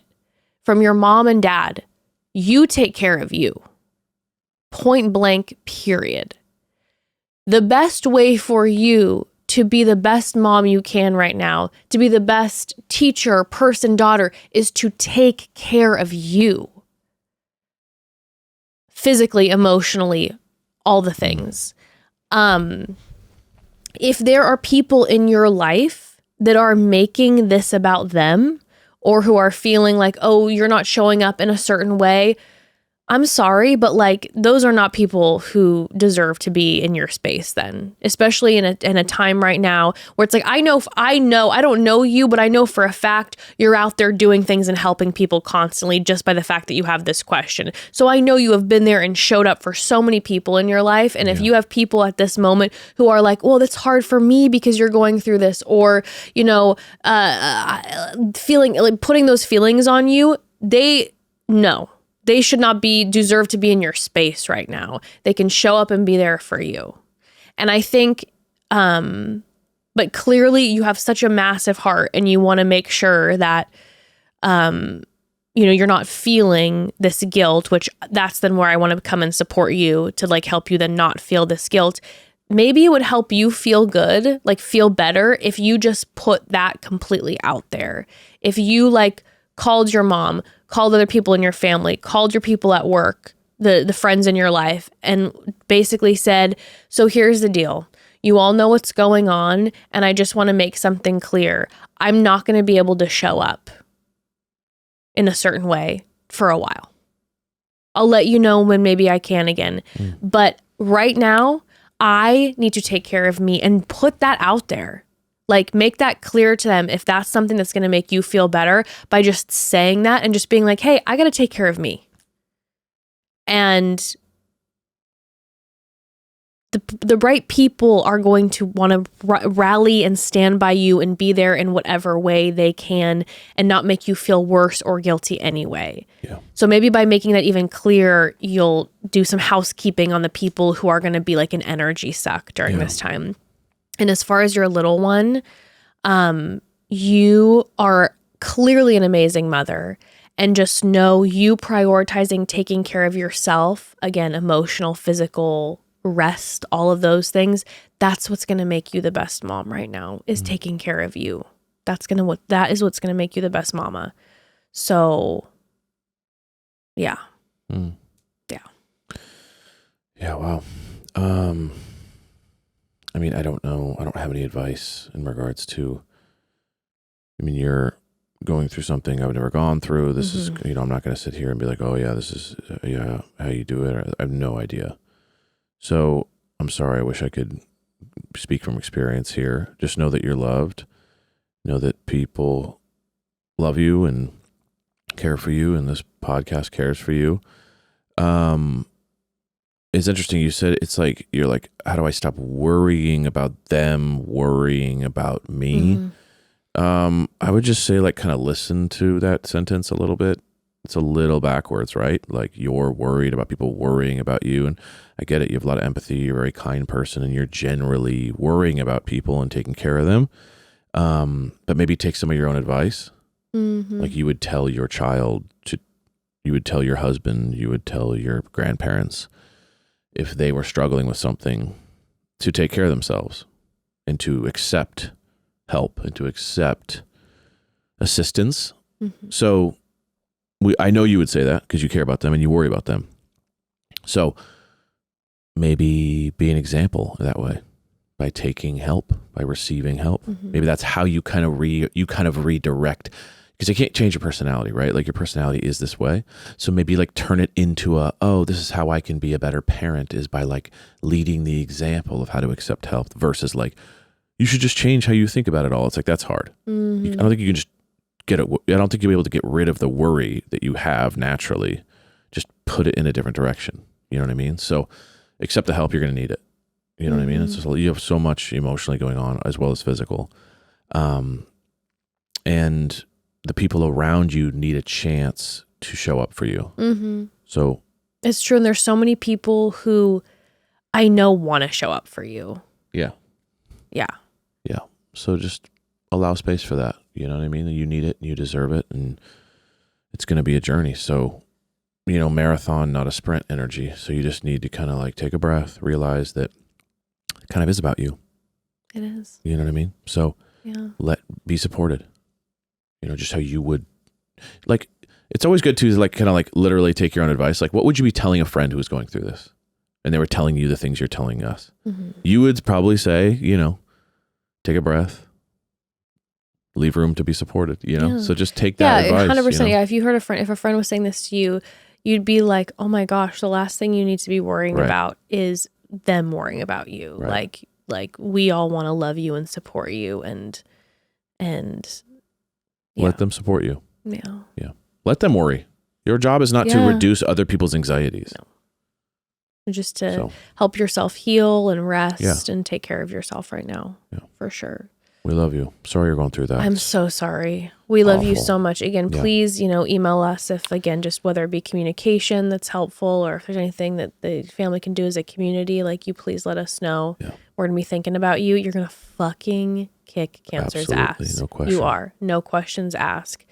You got a lot of people around you that love you. Let them worry about you and take their support for sure. I know you've been supporting people your whole life. You can tell. Yeah. We can tell. 100%. But we love you so much. We love you. We love you all so much. Yes. And we're happy to be back. Yeah, Happy New Year, everybody. Happy New Year to everyone.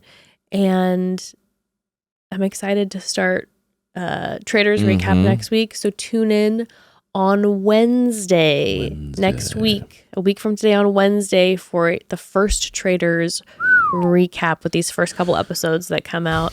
We love you all. We'll dive into the cast. Have an amazing weekend. Have a wonderful weekend. We love you. Bye, guys. Bye.